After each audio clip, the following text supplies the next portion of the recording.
अब्दुल कादिर जिलानी का सुना दूं कि आप जब पहली मर्तबा मिंबर वाज पर बैठे तो आप पर हैबत तारी हो गई। खुतबा और बुलगाए बगदाद बैठे थे, बड़े बड़े जादू बयान खतीब बैठे हुए थे, तो गौस पाक चुप हो गए, हैबत पड़ गई उन पर कि मैं कैसे बोलूं। जरा तामुल किया, यूं आंखें बंद की तो नाना पाक जनाब मोहम्मद रसूलुल्लाह तशरीफ लाए। फरमाया अब्दुल कादिर बेटा बोलते क्यों नहीं। अर्ज की हुजूर सामने मेरे जो है ये बगदाद का बहुत बड़ा एक अहले इल्म का मजमा बैठा है जो फसाहत व बलागत में नाबग़े रोजगार है और बयान में खिताबत में लाजवाब तबका बैठा हुआ है, तो मैं इनके सामने क्या बोल सकता हूं। फरमाया मुंह खोल।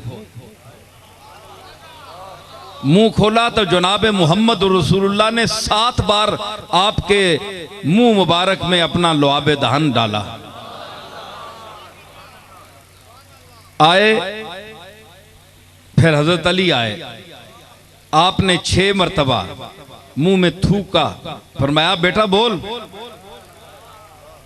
इन्होंने कहा हजरत आपने 7 मरतबा, आपने 6 मरतबा। फरमाया कि हुजूर के अदब की वजह से।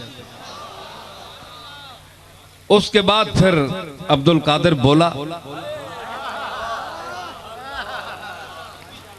अब्दुल कादिर ऐसा बोला कि पूरी कायनात दम बखुद हो गई और वो आवाज दी। एक मर्तबा हजरत खिज़र गुजर रहे थे तो गौस पाक ने ऊपर देखा, 70,000 का मजमा देखा। फरमाया कि या इसराइलियो किफ इस्मा कलाम मुहम्मदी, ऐ इसराइली रुक जा, इस मुहम्मदी का कलाम सुनता जा। तो हजरत खिज़र अलैहिस्सलाम नीचे उतरे, मजमे में बैठे, गौस पाक का खिताब सुना और फिर गए। तो ये हमारी रिवायत है।